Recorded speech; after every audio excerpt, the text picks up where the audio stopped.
आगे बताते हैं कि रविदास जी के अनुसार ईश्वर आराधना के लिए दिखावे और आडंबर की आवश्यकता नहीं है। कहने का मतलब यही है प्यारे बच्चों कि कुछ लोग इसको क्या बना लिया, धर्म को क्या बना लिया, व्यवसाय बना लिया। व्यवसाय मीन्स धंधा, कि धर्म को धंधा बना लिया कि ईश्वर के नाम पर इस जनता को क्या करो, लूटो। आज कहना तो नहीं चाहिए, बहुत बड़े मतलब मतलब आधार पर आज इसको बहुत बड़ा धंधा बना लिया जाए। बड़े बड़े मंदिरों के अंदर लोगों को डर दिखा दिखा करके और पैसे अट्ठे जाते हैं। ये एक धंधा बन चुका है प्यारे बच्चों, आज व्यवसाय बन चुका है। आज इतने समय लॉकडाउन के अंदर मंदिरों के कपाट है वो बंद रहे, एक भी ऐसा व्यक्ति नहीं कि है ना वहाँ जा कर के उनसे मतलब है ना नहीं गया तो उनकी मृत्यु हो गई। कहने का मतलब ये है कि आज इनका धंधा चौपट हो गया है लॉकडाउन की वजह से, और ये लोग हैं क्या हो गए, रोड पर आ गए। तभी कह रहे हैं कि धार्मिक संस्थान है वो वापस खोल दिए जाए, हम है ना भूखे मरने लगे। तो कहने का मतलब कि एक व्यवसाय बन गया है ये, आज एक ये क्या बन गया है, व्यवसाय बन गया। और इस व्यवसाय के नाम पर बहुत सारे ऐसे लोग हैं धर्म के नाम पर बुरे बुरे कर्म करके, बाबा राम रहीम है, बाबा आशाराम बापू हैं, बहुत सारे ऐसे लोग हैं जिन्होंने इस धर्म के नाम पर लोगों को क्या किया, ठगा, लोगों को लूटा और बहुत सारे ऐसे कुकृत्य किए जिनका मैं आज यहाँ वर्णन नहीं करना चाहूँगा, आप सब लोग जानते हैं। तो धर्म को क्या कर दिया, आज लोगों ने धंधा बना लिया।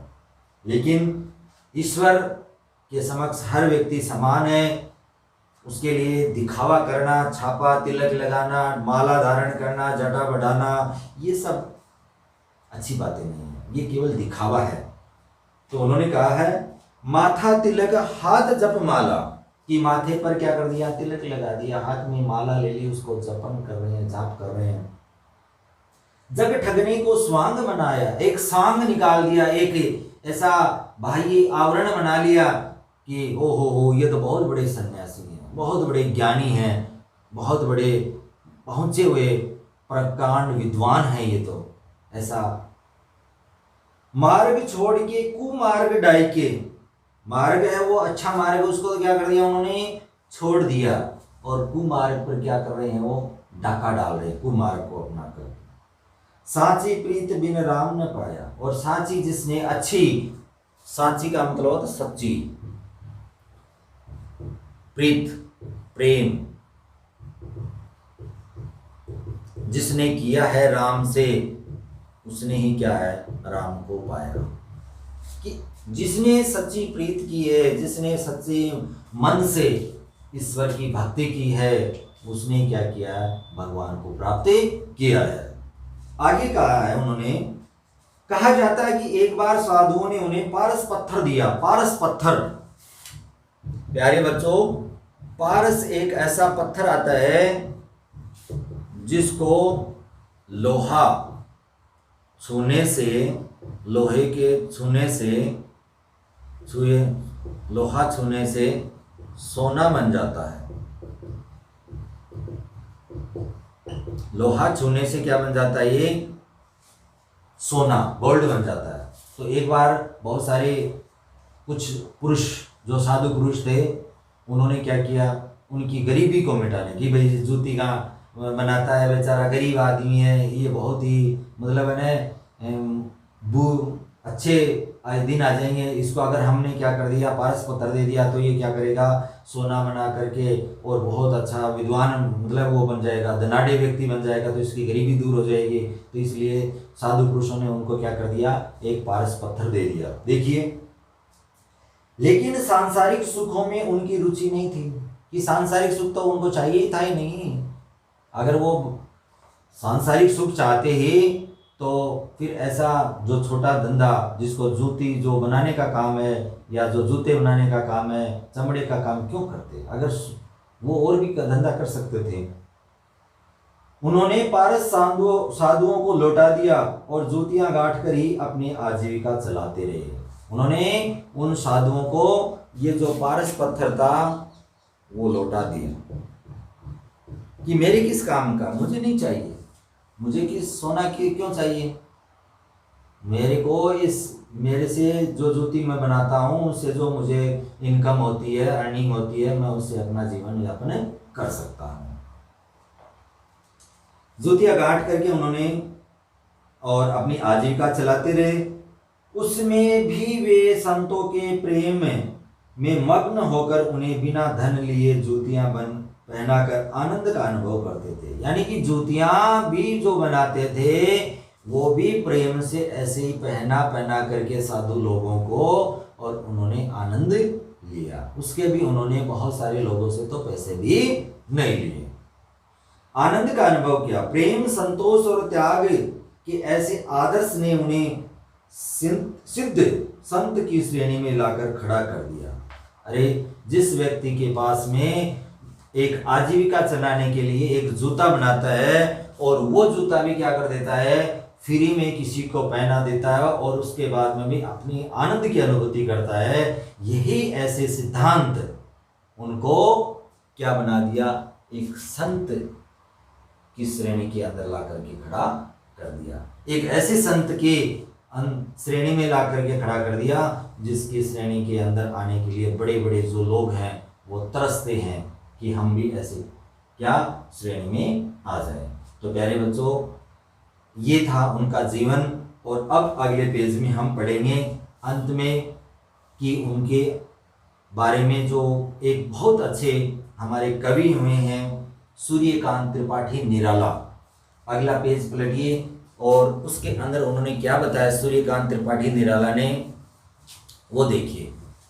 सूर्यकांत त्रिपाठी निराला कविवर, उनके विषय में लिखा, छुआ पारस भी नहीं तूने, कि साधुओं ने तुम्हें क्या दिया था, पारस पत्थर दिया था, लेकिन उसको भी तूने क्या नहीं किया,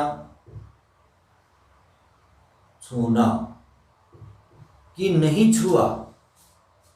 कि पारस पत्थर ऐसा पत्थर था जिसको तुम चाहते तो क्या कर सकते थे, किसी भी लोहे की वस्तु को छू करके उसको सोना बना सकते थे और अपनी गरीबी को दूर कर सकते थे, लेकिन तूने तो उसको भी क्या नहीं किया, छुआ तक नहीं। छुआ पारस भी नहीं तूने, रहे धर्म के अभ्यास में अविरल बहे। अविरल यानी कि बिना, अविरल बिना रुके, निरंतर बहते रहे। किसमें, धर्म के अभ्यास में। कि धर्म की जो परिपाटी थी, धर्म क्या कहता है कि बिना लालच किए कार्य करते रहो, ये धर्म की बात है। तो प्यारे बच्चों, कविवर सूर्यकांत त्रिपाठी निराला कह रहे हैं कि तूने जो पारस पत्थर था उसको छुआ नहीं, और रहे धर्म के अभ्यास में अविरल बहे, अविरल निरंतर बहते रहे धर्म के अभ्यास में। ज्ञान गंगा में समुजल चरमकार, कि ज्ञान की जो गंगा थी उसके अंदर समान रूप से चमकीला, चमकीला यानी कि चमकते रहे ये चरमकार। चरमकार, चरमकार कौन होता है, चमड़े का कार्य करने वाला, कि हे ऐसे चरमकार, एक ऐसे चमड़े का काम करने वाले, तुमने तो समुजल अर्थात समान रूप से ज्ञान की गंगा के अंदर चमकते रहे। चरण छूकर कर रहा नमस्कार, कि हे रविदास, मैं आपके चरण छू करके आपको नमस्कार करता हूं। तो देखिए, एक ऐसे कविवर जो आज आधुनिक युग के कवि हैं, और ये क्या है, प्राचीन काल के कवि हैं, उन आदिकाल के कवि माने गए हैं। तो उस समय के कवि के बारे में रवि कविवर जो निराला है उन्होंने कहा कि तूने तो पारस पत्थर तक नहीं छुआ, और लगातार धर्म की जो अभ्यास था, धर्म की जो गंगा थी, ज्ञान की जो गंगा थी, उसके अंदर निरंतर बहते रहे और उसके अंदर चमकते रहे। और ये ऐसे चरमकार, मैं तुम्हें चरण छू करके नमस्कार करता हूँ। विद्वानों के अनुसार संत रविदास जी ने अपने जीवन के अंतिम दिनों में अपनी प्रिय शिष्या मीराबाई के निमंत्रण पर चित्तौड़ आए और 125 वर्ष की आयु में वही निर्वाण प्राप्त किया। निर्वाण का मतलब होता है प्यारे बच्चों मृत्यु। निर्वाण का मतलब होता है निर्वाण, यानी कि जो संत लोग होते हैं वो इस दुनिया से जब अपनी मतलब कहने का मतलब ये है कि इनको जब ये चाहते हैं तभी अपनी क्या कर सकते हैं, मृत्यु पा सकते हैं। तो ऐसे जो लोग संत लोग जब उनकी मृत्यु होती है तो उसको कहते हैं निर्वाण प्राप्त करना। तो उन्होंने 125 वर्ष की आयु में और चित्तौड़गढ़ जहाँ मीराबाई का क्या था, ससुराल था, मीराबाई के ससुराल में, क्योंकि ये मीराबाई उनकी शिष्या थी तो ससुराल के अंदर मीराबाई ने उनको निमंत्रण देकर के बुलाया और वहां आकर के 125 वर्ष की जो आयु थी उसके अंदर उन्होंने निर्वाण प्राप्त किया। और आगे बताते हैं कि संत रविदास जी प्रेम के चितेरे थे। चितेरे का मतलब मैंने आप लोगों को बताया था चित्रकार, प्रेम के चित्रकार थे कि जो भी चित्र उकेरा उन्होंने प्रेम का संदेश दिया। लोगों को एक दूसरे से बांटने वाली धर्म के प्रति उन्होंने घोर विरोध किया, जाति का विरोध किया, संप्रदाय का विरोध किया। उन्होंने कहा कि एक दूसरे से क्या करो, प्रेम करो। ऐसे चित्रकार थे कि जिन्होंने क्या किया, अपने कार्यों से समाज के अंदर एक प्रेम का पाठ पढ़ाया, लोगों को प्रेम करना सिखाया, भाईचारे का संदेश दिया। चाहे वो हिंदू हो, चाहे मुसलमान हो, चाहे वो छोटी जात का हो, चाहे बड़ी जात का हो, व्यक्ति सभी ईश्वर के समक्ष क्या है, समान है। इसलिए उन्होंने जाति भेद और सांप्रदायिक घृणा के विरुद्ध आवाज उठाई कि जाति का भेद नहीं करना है, सांप्रदायिक घृणा नहीं फैलानी है। सांप्रदायिक यानी कि हिंदू मुसलमान के बीच में जो एक दूसरे के बीच में नफरत की जो खाई है उसका उन्होंने बहुत ही घोर विरोध किया। प्यारे बच्चों, समाज में बंधुत्व और भाईचारे की भावना का प्रचार किया। बंधुत्व का मतलब होता है भाईचारा, भाई भाई मानना, एक भाई दूसरे भाई के प्रति प्रेम भाव और भाईचारे की भावना का प्रचार प्रसार किया उन्होंने। विश्व बंधुत्व की भावना, यानी कि सब हम क्या हैं, एक दूसरे के भाई भाई हैं। आज जब समाज में जाति और धर्म के नाम पर द्वेषपूर्ण वातावरण तथा कट्टरता का बोलबाला है तो संत रविदास की मानवतावादी सिद्धांत पर चलकर ही पुनः भाईचारे और प्रेम की भावना स्थापित की जा सकती है। बिल्कुल सही है प्यारे बच्चों।